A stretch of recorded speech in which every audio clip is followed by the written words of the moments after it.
करे लइको बोला बोला भैया। हाई लड़की जौन हो लहंगा उठाए के चलत है, कहाँ से आई रे? हर का नइखे दिखात भाई। मतलब हमारे ई बनारस के ना लगत है का? दिल्ली रोड से आइल है। दिमाग ज्यादा खराब है का? देखाओ बोलल तो होई। तो अपन काम करा, हमरे पहनावा पे काहे ला ध्यान दे लेवा? बुढ़ौती खराब करब लगल हुआ का? देखा होई तो बुढ़ौती निहार अच्छी हो। लइको हम तो पुरनिया हो गए, तोलहाने तो जवान हवा ना। तो जवान हैला भैया। हाँ तो साथे साथे करे लगल रहा, लहंगा उठाए के चलत हियो। दिमाग खराब है? दिमाग हमारा ना खराब है। अगर लहंगा छोड़ के चलतू तो हो सकला कि महानगर पालिका के झाड़ू भी ना लगावे के पड़त। पटोरा चलतू एकदम एवं दे लिखे के पड़ल, चललू लहंगा पटोरी, चललू लहंगा पटोर मारा जो बना ही लो।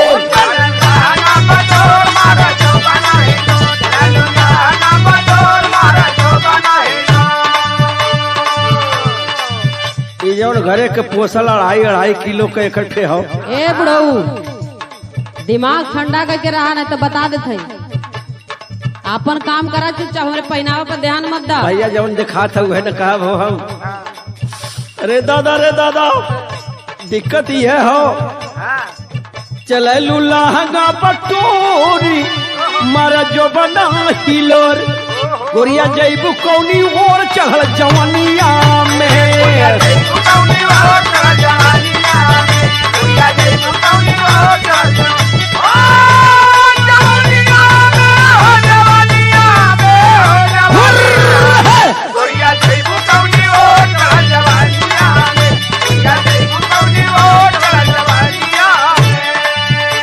इतनी बढ़िया एकर आँख हो। ए लड़को तो ननहु सिखला करके आँख कैसन हो? अखिया लागले शराबी, अखिया लागले शराबी, कौने नगर को हुई बर्बादी।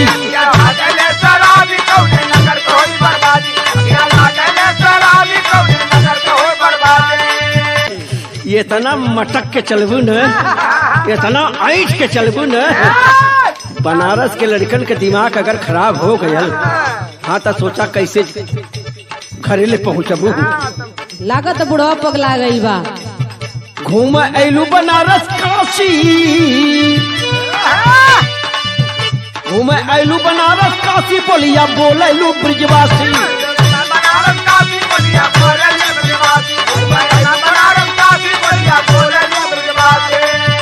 घूमे आइलू बनारस काशी, बोलिया बोलैलू ब्रिजवासी, कहे रहल उदासी बारी धनिया।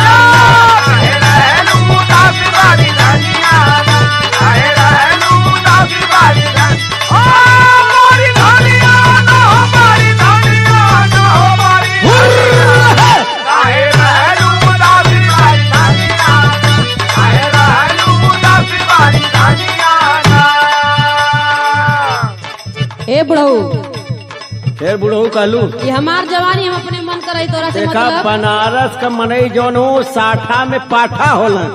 अच्छा, हाँ हमरा पहनावा से तोरा कोनो दिक्कत है का? काहे न दिक्कत छियो? तोहर करेजा झूठा न फाटत हो। काहे न फाटी हो? ना फाटे के चाहिए। इतनी सुंदर लड़की तब बहन तक हमन ते खबर न कैली भैया। ओए होए होए होए होए, करो लड़को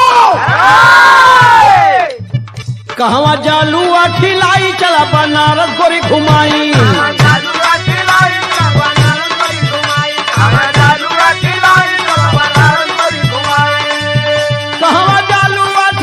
चला बनारस गोरी घुमाई, तो के खियाई मलाई यही चुकलिया ना।